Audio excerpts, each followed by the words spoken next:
Hello and welcome. I am Dr. Elizabeth Plummer, and I am so happy to be with you here at the start of International Education Week. Now, if you're new to International Education or Education Week, or even if you've been a part of it before, I wanted to give you a brief history about International Education Week here.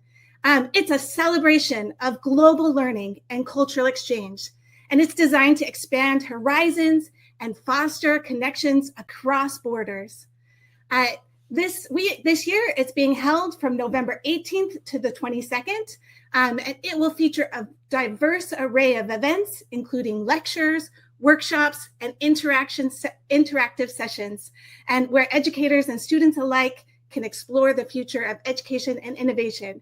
I'm so happy you decided to join me today. I hope that you will join us at future sessions throughout this week.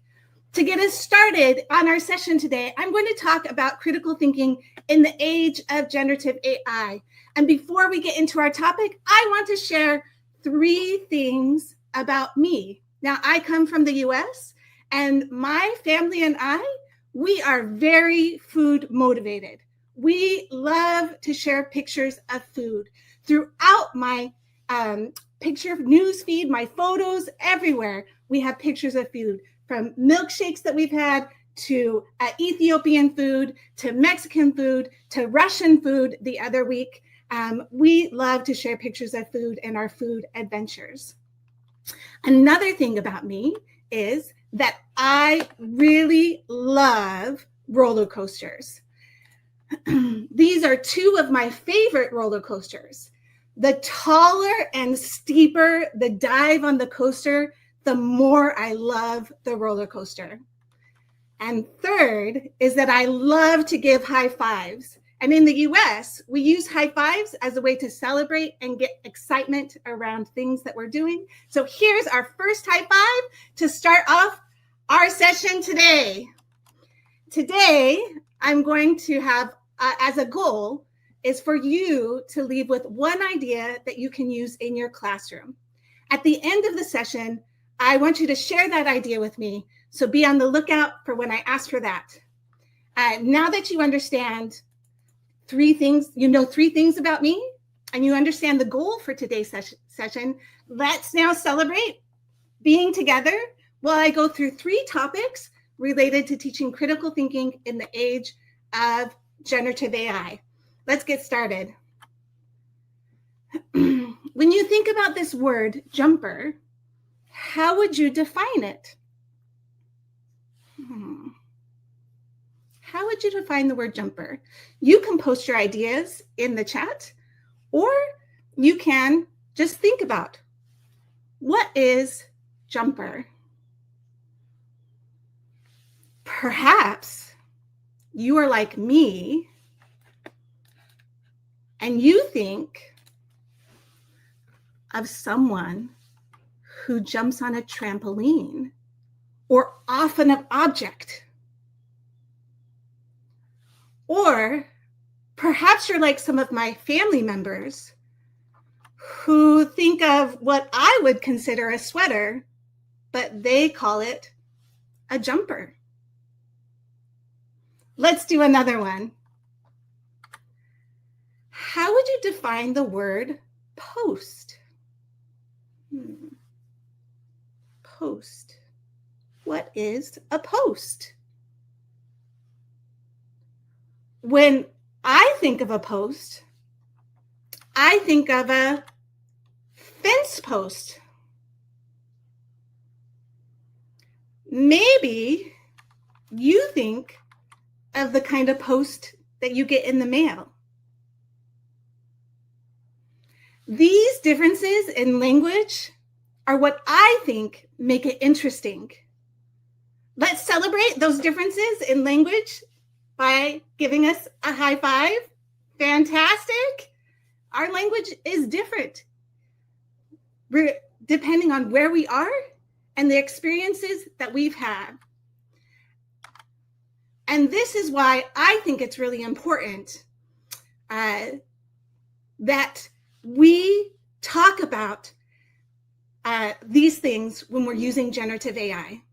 So this is a quote from a student who is talking about their use of generative AI in helping them to write in English. And they said, to be honest, I think I became unable to have confidence in my English writing ability. This does not mean that I made many mistakes, but every time ChatGPT proofread my English, it suggested far better sentences than I wrote. Many times, I wondered why I could not have written those quality sentences by myself. To me, that confirms how important it is for us as teachers to help students navigate this generative AI. While the student is getting more grammatically correct sentences, what is lost in having GenAI change the student's writing? Some things I think are lost are students' individual voice, the cultural differences in writing, as I highlighted in our warm-up, and critical thinking, as students may accept the changes made by generative AI without considering if it really represents them. And the research finds this to be true in the bias of recommendation made. I don't want any of these things to happen to my students. I don't want them to lose their voice. I don't want their writing to be less culturally diverse. And I really want them to think about how they're incorporating the suggestions of generative AI in ways that help them to retain those things. So one way that I teach my students how to use technologies, including generative AI, is through the gradual release of responsibility model. In this model, there are 4 components: focused instruction, where I do it as a teacher; guided instruction, where we do it together, meaning that I do it with my learners; collaborative learning, meaning that my students do it together in groups, in pairs, they work together; and independent learning, meaning that they do it on their own by themselves. While it seems like this is a linear model, it actually isn't. You can do these 4 steps in any order. What does this look like in my classroom? Specifically, if we're going to use generative AI, let me show you an example. I start by asking my students independently to use a generative AI model, such as Perplexity, to get 3 words to describe the weather. I generally teach beginning and low intermediate levels of English, and learning about the weather is really common. We learn about, we talk about, we write about the weather. So in asking my students to do this, one of my beginning students asked Perplexity this prompt: weather words beginning. And this is what they received. I don't know about you, but this is much more complicated than what my student can manage. The words are more complicated. The language is more complicated. The point of starting here is not for my students to struggle, but to activate their critical thinking skills in looking at the responses or the output that they get from generative AI so that they understand the need for learner training. I then will do some guided instruction where we will work together using Perplexity to get 3 words they can use in their writing. As I do this and I prompt and get outputs alongside my students, I get something that looks like this. This seems much more appropriate to the level of students that I teach. However, I live in a place where it doesn't get cold often. So I'm not sure if that's one of the words I really want, and I might refine or ask GenAI to give me a different word alongside our students to replace that word. In the interest of time, I'm just going to move to the next step, but that shows you sort of the guide and instruction that we're doing together. In the next part of this activity, I asked my students to work together to discuss what was similar and different in what they did individually first and what we did together And this is activating more critical thinking skills around the use of GenAI, specifically as a brainstorming partner. So they're going to talk about what were the similarities? What were the differences? What did it look like? After they have some discussion on this, I'll do a little bit of focused instruction, providing some instruction on using GenAI for brainstorming. I'll give them tips on how to effectively use it based on what we did together and their discussions. I'll ask them for some insights into what they learned through the previous tasks as I do this focused instruction. I might end by having my students independently use GenAI to generate a list of 3 words that they can use to write a paragraph on the weather. They then will use those words and write that paragraph.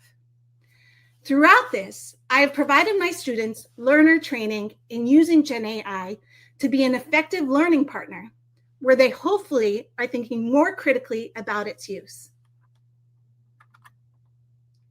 As a teacher, I think it's a mistake to say that your students are using GenAI so they don't need this kind of training, when in fact, you are an expert in learning, and most of your students need you to help them navigate how to use GenAI effectively for language learning.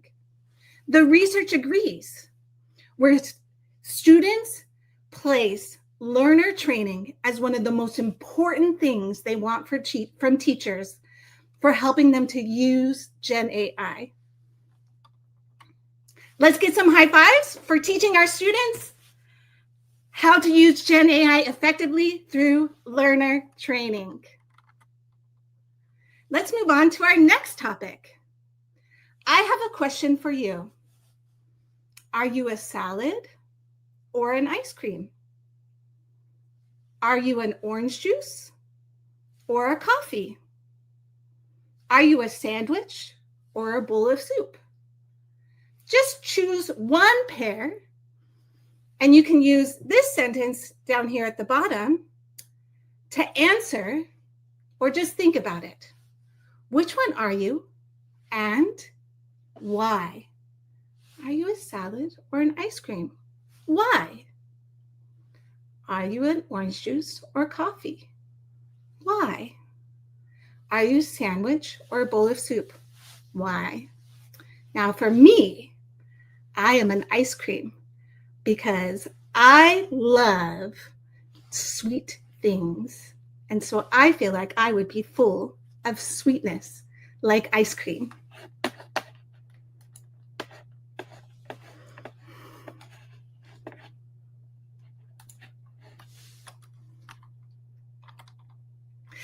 Excellent work. Let's get some high fives for choosing our pairs. In this exercise, we're teaching our students critical thinking skills and allowing them individual choice to consider different options. We can also build tasks to help our students think critically when we use GenAI. Thank you for the high fives in the chat. I love it. Keep those high fives coming. One way that I think about creating critical thinking is by using Bloom's revised taxonomy to help me. You may be familiar with Bloom's taxonomy, but if not, there are 6 levels. Sorry about that. Let me get that back. There we go. That help us to teach critical thinking. There are 6 levels, and the 3 top levels help us to teach critical thinking. That doesn't mean that we can't teach critical thinking using the lower levels. Just typically, we don't hit critical thinking skills when we're just remembering, understanding, and applying. We usually hit them when we hit that analyze. That's where we take info apart and explore relationships. That definitely sounds like critical thinking to me. Evaluating. We critically examine info and make judgments. And it's got critically right in the definition of it. And then creating, using information to create something new. Sometimes I have a hard time taking this model and considering what it looks like when I use technology. So one way to help you is the SAMR model. This model has 4 levels. Substitution, where you take tasks that you used to do with text and you just substitute it for technology. They used to write in paper and now they type on the computer.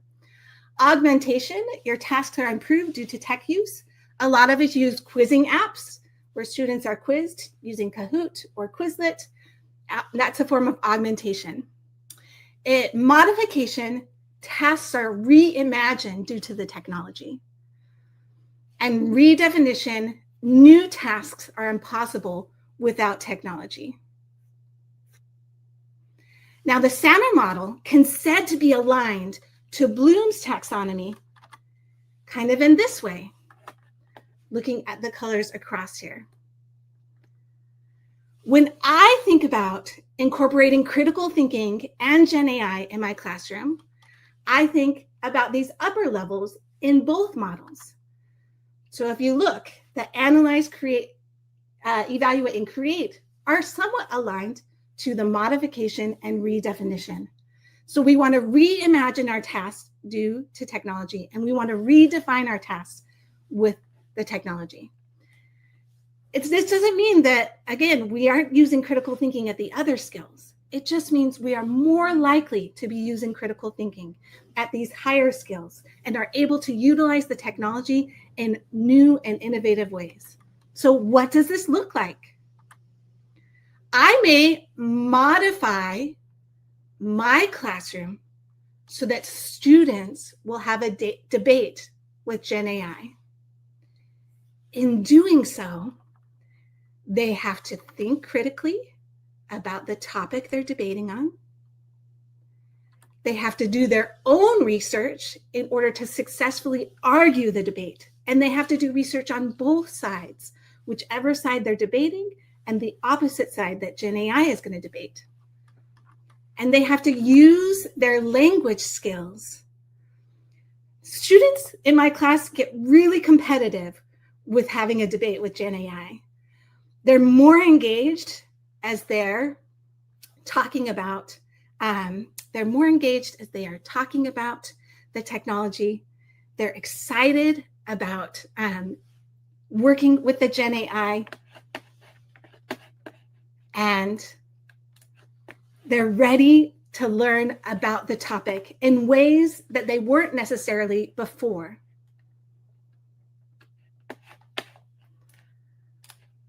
So all of these things happen before they might engage the GenAI. Hopefully, when you're using the gradual release of responsibility model, as I talked about in the previous topic, to support students so they can successfully finish the assignment. So GenAI will debate at multiple language levels. And I saw there was a question in the chat. How do you decide which level to be operating on? And that's such a good question, because GenAI will operate on multiple levels, and you need to operate at the level that your students are on. So typically, I know which level my students are working on. And that's one of the things that I need to help my students understand, is which level they're working on so that they can prompt GenAI at that level. So whether or not they're a beginning level, an intermediate level, an advanced level. I often help them understand which level on CEFR, the Common European Framework, they're working on. If they're A1, A2, B1, B2, because in doing that, they're going to get a little bit better responses. And this is not something that my learners know. They may know they're beginning, but if I tell them they're an A1 or an A2, they're going to get better responses from GenAI. And as I see my students moving up in the levels, I might say, well, now try A2. And my student may not be able to know that they're ready for the next level, but me as the teacher, I know and can guide them to the next level. So having a debate, again, I often teach beginning and intermediate, and they sometimes really struggle with having debates in real time. And so having the debate with GenAI lowers their affective filter. And the GenAI can speak at the same level that they are at, and they can practice the language at the level they're at with arguments that are appropriate for their level. What students turn into me is their output from the GenAI. So I can see the kinds of questions they asked, the kinds of arguments they made, the kinds of arguments that the GenAI made, and see their language use in real time with the GenAI. So they give what they actually produced alongside the GenAI. So in that question from Royal English, when my students encounter language that's too complicated for them, I do teach them, can you do this 1 level or 2 levels below to help them navigate when they're in live chats. If they're reading, I say, if you're reading and it's 4 or 5 words in a sentence that you don't understand, it's more complicated than what you're able to navigate, and you need to ask for it for 1 or 2 levels or for a specific level. So let's get some high fives for having our students do classroom tasks that teach critical thinking using GenAI, such as debate. Now, we're coming to one of my favorite topics on the use of GenAI. So I'm going to start this by playing a game I like to call, Which Technology Are They Talking About? I'm going to give you a little bit of time to answer in the chat which technology you think they're talking about. So here's the quote. This technology is a dangerous technology because it can lead to a loss of memory. It is a reminder rather than a true art of memory. Which technology do you think they are talking about? It's dangerous technology because it can lead to a loss of memory. It's a reminder rather than a true art of memory.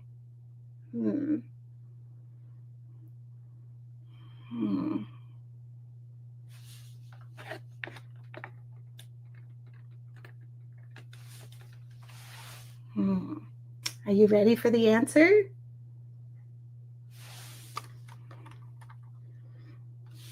Let's see, what do we have? Smartphones. Ooh, we have a guess for smartphones. That's a really good guess.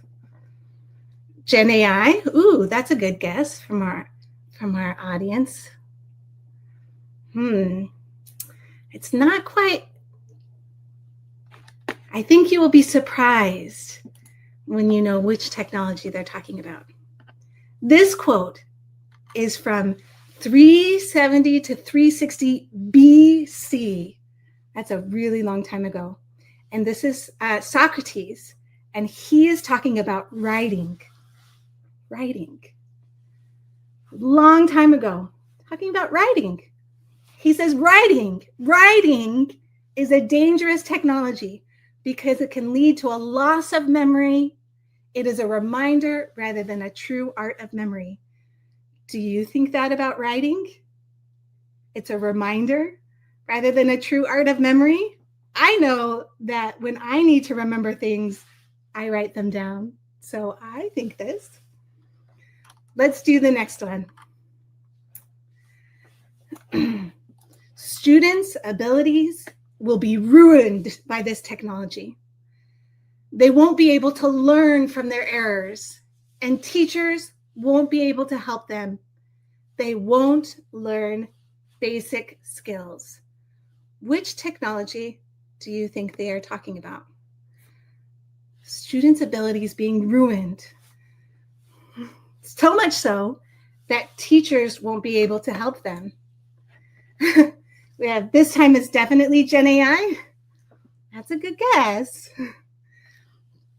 Oh, we have, Google Calendar for the previous one. That was a good guess on that previous one. I've never had anyone guess that. Fantastic job there. So teachers won't be able to help them. GenAI, they won't learn basic skills. Do we have any other guesses? Computers? Ooh, that's a good guess. Are we ready for the answer? I know, I'm so excited.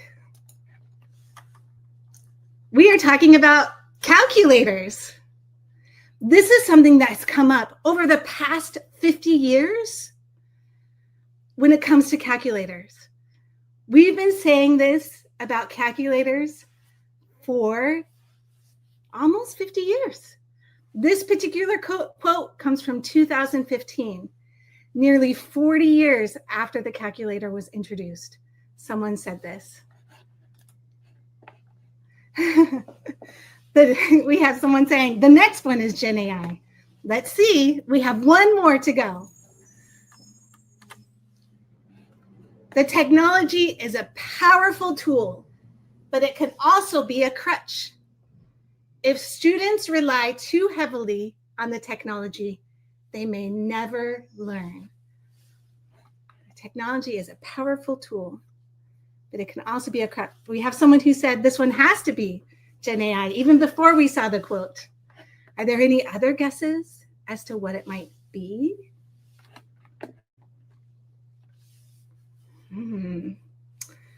This one could be GenAI. It could maybe be something else. Let's see what we have. So Heather Gaddis said, a word processing program? Ooh. Royal English says, this is great, so high five. I also include adapted level A2 in the handouts I make with GenAI. Ooh, I love that. They're in Royal English. You tell them A2, letting them know what their levels, or any other level, A2 or whatever level they're at. Yeah, so we can differentiate the instruction. One of the things that I have in my beginning classes is I have students from level A1 to level B1. Yeah, A1 to B1. So for each individual student, I might give them a different level depending on where they're at. So we have a couple more guesses. Computers, hard disks, the internet. Ooh, these are all great guesses. It's time to find out which one it is. We're talking about Google Translate. This is in 2017. I don't know about you guys, but when Google Translate came out, a lot of my colleagues were very concerned about what was happening with language learner as a result of 2017. And so this is 4 individuals from the University of Cambridge wrote this piece where they're talking about the potential dangers of Google Translate. So not GenAI, but did you know that Google Translate is artificial intelligence and does now use GenAI in doing some of its back-end translations? What these quotes show to me is something highlighted by the work of Gardner in what is called the hype cycle. So maybe you've seen this before, where technology comes out and there's a lot of excitement around it. So we have the technology trigger, the peak of inflated expectations, where everyone is so excited. They're like, look at what this technology can do. And then you have the trough of disillusionment, where they're like, hey, wait, it can't do all of these things. It's not great. It's not wonderful. And then coming up to the slope of enlightenment, where you say, hey, wait, it actually does have some usefulness. And the plateau of productivity, where you're now utilizing the technology in effective ways based on what it actually can do. Now, GenAI has gone through this hype cycle multiple times now. Technologies just keep coming out. They keep coming out. They keep coming out. They just keep saying additional technologies. And with each one, I see this hype cycle happening over and over and over and over again. And I don't know about you, but I get a little bit tired of this hype cycle. As we previously said, we've done it more than once with previous technologies, all the way back to the invention of writing. We have someone who says they think that we're still in the peak of inflated expectations. I think for some Gen AIs, we are, depending on where you are. I like answer to the previous questions. Wikipedia. Oh, I like Wikipedia as an answer. Cell phones and spell checkers. Spell checkers, that's a great one. That definitely shows the hype cycle with it, that people thought people are going to lose their spelling in it when they got to that trough of disillusionment. Look at it, it can do the spell checking for us. Oh my gosh, no one's going to be able to spell anymore. And now spell checkers are just a natural part of most word processing programs, of our autocorrects, so much so that sometimes it autocorrects for me in ways that I don't want it to in the spell checker. I don't know about for you, but it leads to some fun things. So let's get some high fives for building a strategy to mitigate the hype cycle. This is what we're going to talk about here in this section. How can we mitigate the hype cycle so that we aren't tired going through it over and over and over again, but can effectively use these technologies?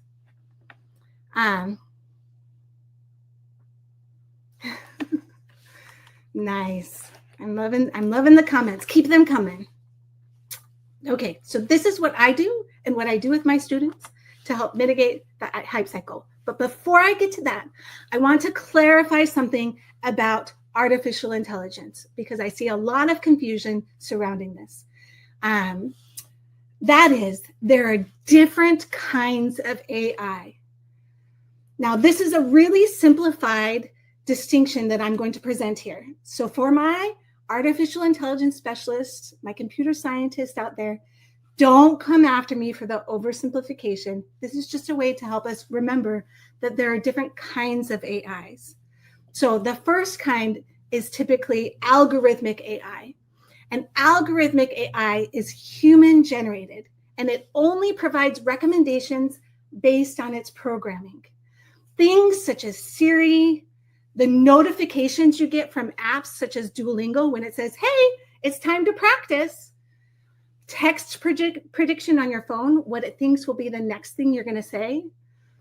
And the recommendations that you get on sites like Netflix that recommend things that you should be watching based on your previous.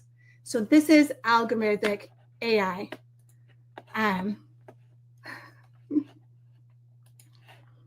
I like that someone pulled the abacus in our previous examples because calculators were something that they were worried about in connection with the abacus. That's fantastic. Okay, so in addition to algorithmic AI, we have generative AI.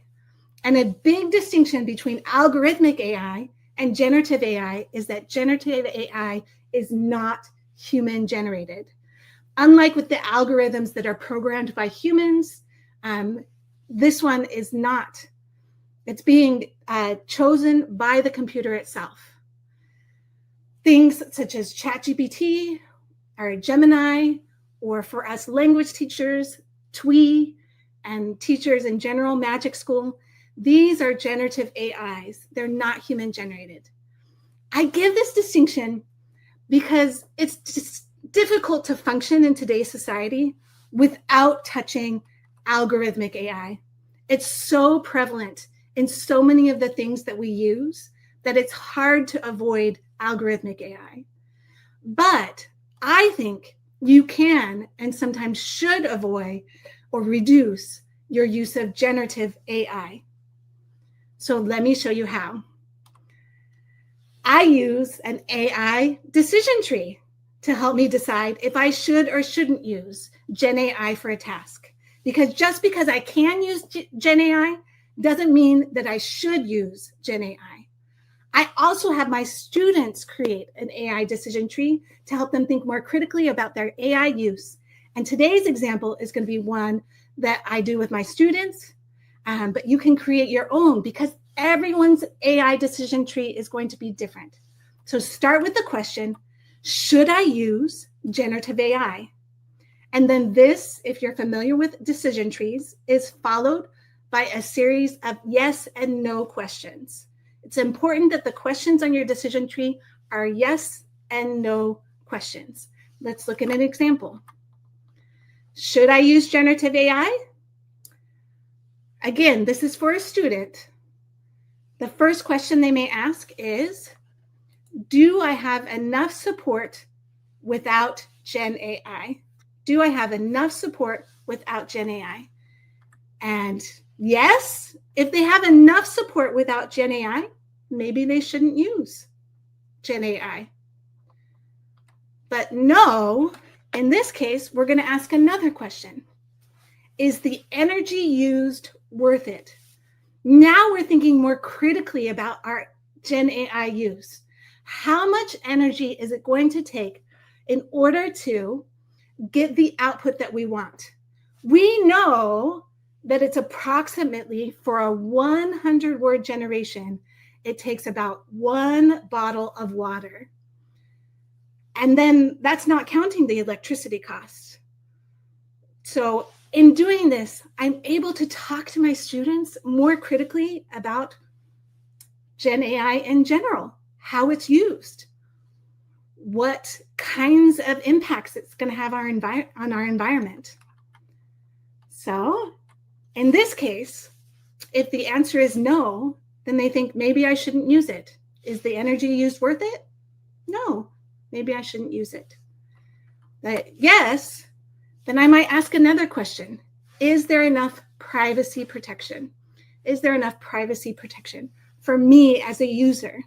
Now we're getting into some more important things for our students to critically think about and for us to critically think about before we decide to use GenAI. Now, as I said, everyone's AI decision tree is going to look different. So what question would you put at the top of your generative AI decision tree? What question would you put at the top? At the top of my AI decision tree, I put, is there enough resources in other places for me to do what I intend to do with GenAI?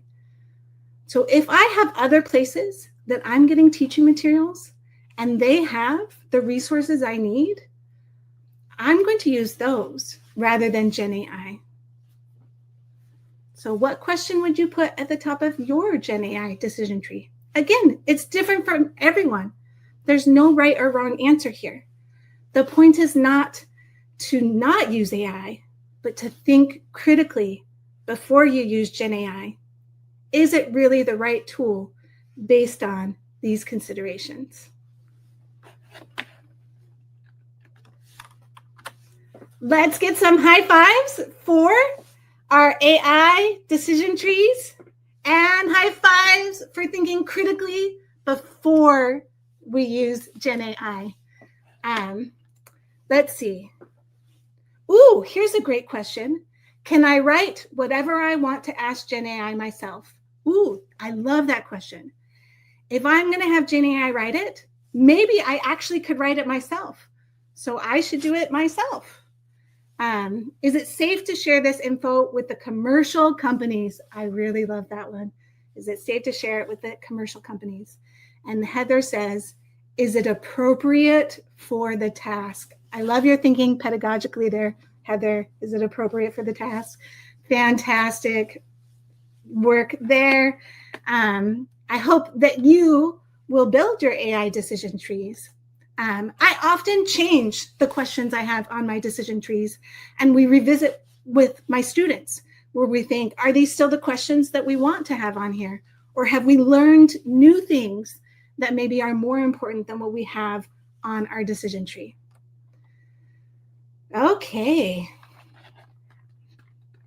So for those of you who would like to learn more about the topics that I covered today, here are the references from my session today. And you can explore them and explore some of the activities more, because I pulled some of my activities from these references.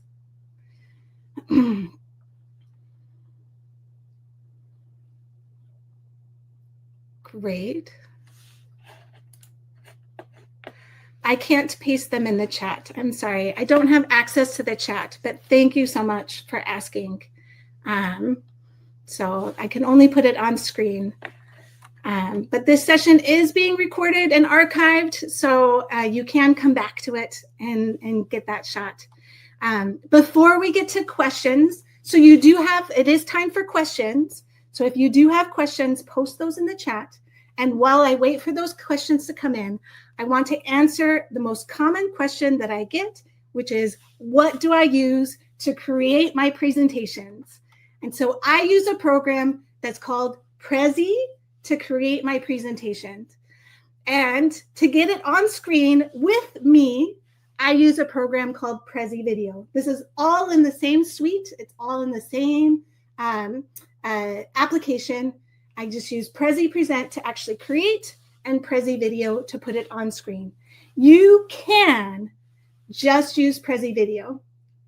And that's where I started. For years, I did all of my presentations using Prezi Video. And then I started figuring out how I could build them in Prezi Present in order to create a little bit more interest, a little bit more interactivity with them and build them a little bit different. So it is now time for questions. We have some time for questions. If you have any questions, go ahead and post them in the chat. While I wait for those questions, I want to introduce you to my friend Sylvie. Sylvie is my travel buddy. He hangs out with me, helps make sure I stay on task, and helps me to just overall have fun. So if you noticed in the pictures in the beginning, you might have seen him in the pictures. So he travels around with me. And also he helps me to make sure that I get good sleep, because he loves to sleep. And sometimes I'm doing so many tasks that I don't have time for sleep, or I don't sleep as much as I should. Another thing that's really great, regardless of whether or not you teach young children or you teach older individuals, having a stuffed animal in your classroom can help reduce the affective filter for your students. So Sylvie will be my conversation buddy, and I'll practice my tasks before I have my students do it. So that, because I often teach beginning level students, but even when I teach older level students, they love to see who I have. They love to make voices. Sylvie has a voice. Hello, I'm Sylvie. And then I can show my students what I want them to do in class, both in person and online. So we have our questions coming in. How do students react to the GenAI tasks in the classroom? That's really fantastic. My students react differently. Some of my students are super excited and they love using GenAI.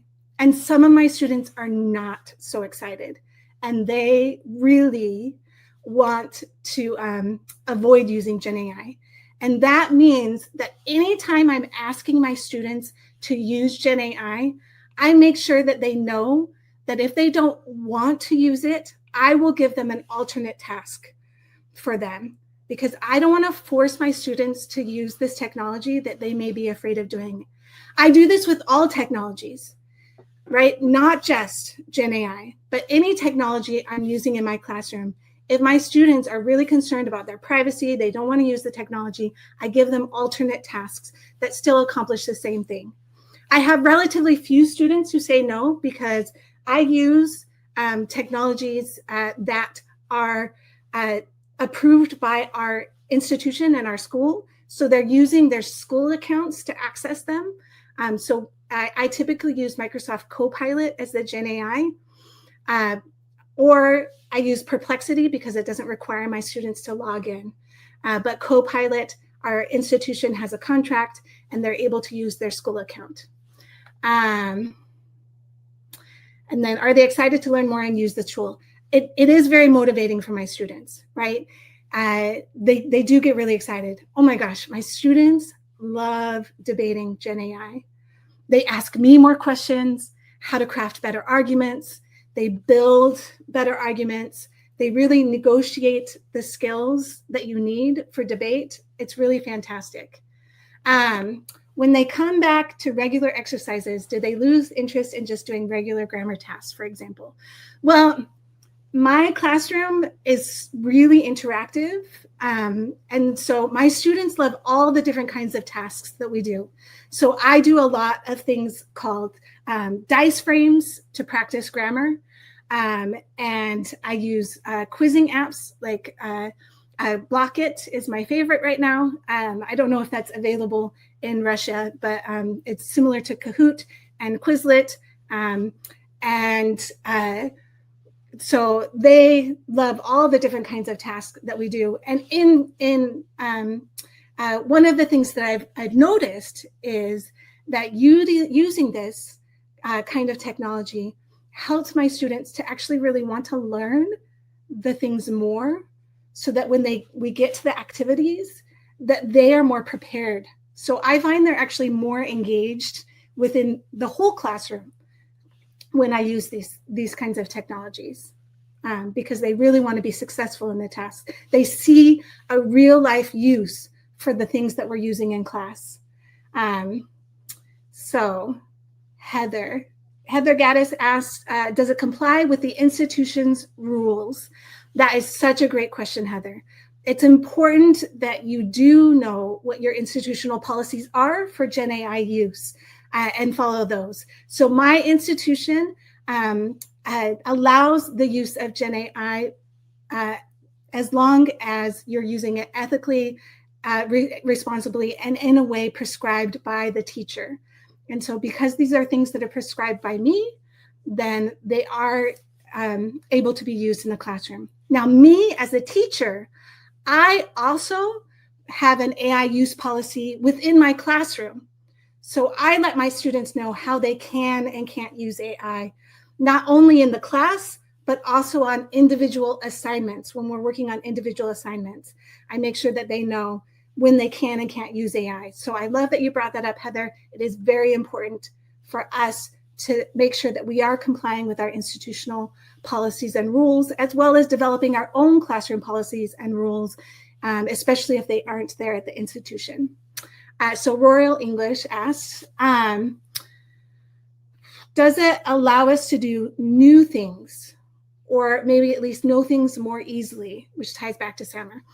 It does allow you to do new things. So one of the things that it allows students to do is to get a personal tutor. Now, how effective the tutors are right now is up for debate, right? So there's a lot of discussion over whether or not they're really, really good. But Conmigo is doing a lot with creating that personalized tutor. And what it does is it takes a good student and can help them be a great student. And it can take a great student and help them become an exceptional student. Excuse me. So you can do more and be better, but on the opposite side, you can also lose a lot of time using GenAI. So that's one of the things that I ask in my own personal AI decision tree, is whether or not this is actually going to save me time. Is this going to save me time? And that's almost at the top of my decision tree. It's not number one, it's like number 3, I think, right now, because it doesn't always save me time. Sometimes when I try to use GenAI, I have to modify whatever it gives me a whole lot more than if I built it from the ground up. And so the more I use AI, the less I kind of use AI, because I really see what it's good at and what it's not good at. So tying that back to SAMR. So it can get you to those higher levels and sort of add that at that redefinition level. Having a personal tutor for each of your students, I think once it's like really out there and deployed and we can feel comfortable about the responses these tutors are getting our students, it's going to be really powerful in redefining our classrooms. In terms of whether or not AI can teach you something or not, one of my colleagues, Jeff Kuhn, he says that we really shouldn't be using GenAI to teach our students, that GenAI should be helping us to let our students work with the language and manage the language, and really stay away from having GenAI completely teach our students. Now, that doesn't mean our students can't learn from it. It just means that it shouldn't be replacing us. We still are the experts in teaching and learning languages. And we should be using that knowledge and that expertise to help our students navigate through using things like the gradual release of responsibility model. We have the question, are you on the resilient side or the gloomy side of the AI debate? And what is your opinion on the future of AI in the classroom? Resilient side or gloomy side? Well, I sit in the middle. I'm not on one or the other. I am in the middle. I think that AI is a super powerful tool that you can do some really amazing things with it. And I have done some really fun, really amazing, really engaging things with it. I also think it can be a big waste of time and waste of energy. And so I'm really careful as to when I use it and how I use it. I use it more to teach people how to use it than I sometimes want to. I think about the energy costs every time I use it to demo things for individuals. I'm like, I'm just demonstrating something for individuals. So one of the things I'm really working on right now is trying to figure out ways to save my practice chats that I'm practicing before I actually demo things for individuals, for my students and things like that, to see how that works so that I don't then recreate that task live with individuals, costing energy when maybe I don't need to, when I can just show them the chat of what I asked previously. I'm still working on that, but I'm hoping that that will be a way that I can reduce my energy consumption and usage of GenAI. And my opinion on the future of AI in the classroom, my opinion, I think that classrooms will be wide and varied. Like we've known from more than 50 years, longer than I've been alive, of incorporating technology in the classroom, that there's going to be wide variations of who uses the different technologies and why they use them. And that goes back to so many things, the infrastructure, the feelings of the individuals themselves towards technology, the needs for the communities that they're in. And so I don't think there's going to be a place where every classroom in the world maybe has GenAI or AI in the classroom, but it is potentially something that could happen, but I just don't see it happening. And if it does, I am going to be long gone before it happens. And so no one will remember that I said this because I will be gone. So we have another question from Royal English. Doing research outside of GenAI window is usually very hard for students. How to facilitate this external research? Or you're just blessed with proactive students. I am not blessed with proactive students. I am not at all. But I am blessed with librarians who are really fantastic at helping students navigate research. So if you have access to librarians and can partner with them to create materials and to have them work with your students, that's really fantastic. And so I work with our librarians to really help them understand how to talk to students at the level that I'm at, so that when they're showcasing to students how to conduct research, how to do research, they're really working at the level of students. So we collaborate and work together. And so that's really a fantastic way. There are a number of online librarian resources that you can tap into at institutions where they provide guides for doing research. So if you can find one at the level of your students, or for you to learn how to do better research so that you can then work with your students. And the way that I teach a lot of my students these skills is using the gradual release of responsibility model. Because one of the things that I think about when we're talking about AI use is that oftentimes students use AI because of reasons that maybe I can help with, right? I haven't provided my students enough support to be able to successfully complete the task on themselves. They don't have enough time. That doesn't mean that it gets all of the students. But if I think about, do my students have enough support? Do they have enough time? Do they have the skills to be able to do this? Then I'm less likely to have students misuse GenAI. Now, as we wrap up, as promised, I really want to hear what one idea you're going to take away with you from this session. So post those in the chat. What is something you're going to take away with you? Anything you would like, especially if it's related to the classroom. But even if it's not related to the classroom, I'd love to hear it. And I'm so happy that you joined me today. My friend Sylvie, hello. He's happy that you're here as we kicked off International Education Week. And I really hope that you did get at least one valuable thing out of your time this morning and you felt like it was time well spent, and post those ideas in the chat.